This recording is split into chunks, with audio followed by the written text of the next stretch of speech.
seedless sinigang.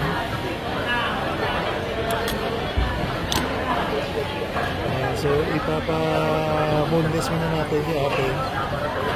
Ay, papaseedless pala. Tapos, gagawin natin sinigang. Mas masarap kumain sinigang na bangus pagka walang tinik eh.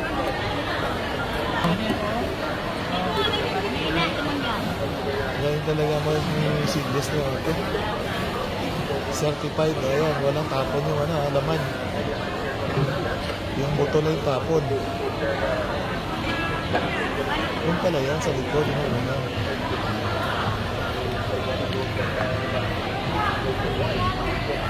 Yes.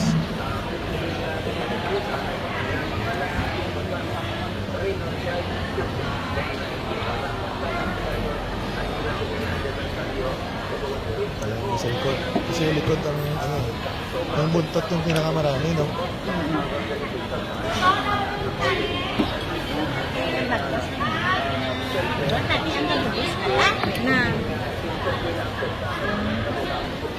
Ayan, o.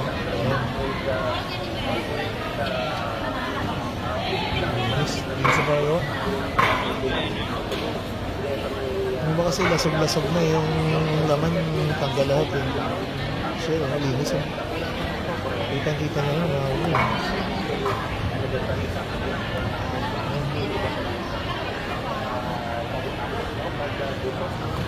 So ito yung magiging guide ko pagka gusto ko mag-boneless, ito yung gagawin ko para mabilis.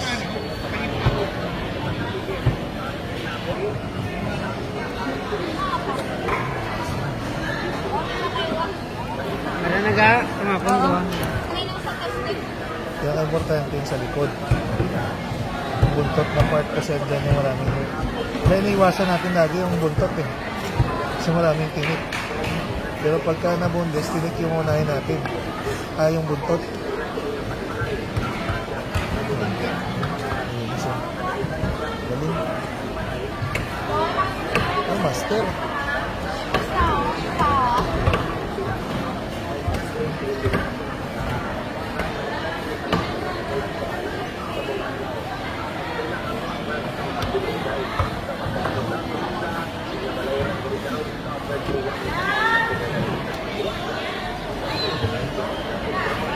So, sinisigurado niya na wala talagang natitira.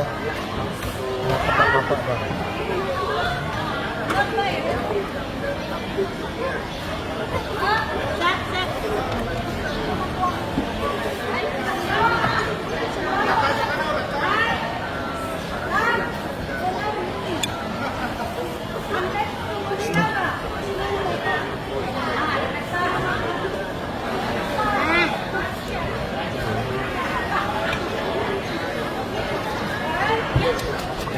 Tapos ganun yung hindi na nila, wala na ginadatkol sa kastara, no?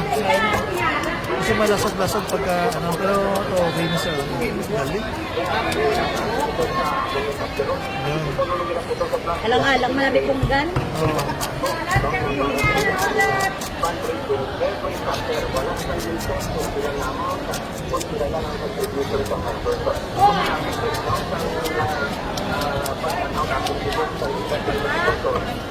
Pwede na pang sigang to.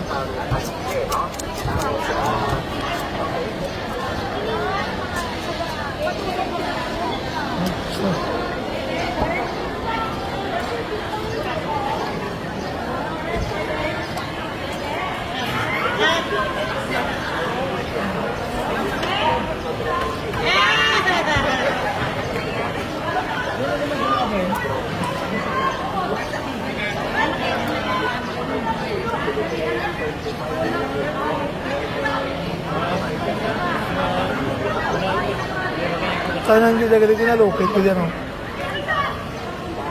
Ay, Marte, kung tingnan niya customer. Oo. Hindi kita gusto makakaungkuhan. Tapos hindi na pupunta sa iban. Oo, tawag lang yan. Ayun na. So, ready na tayo mag-sinigang. Ikaw lang makat. Oo. Yes, swabe.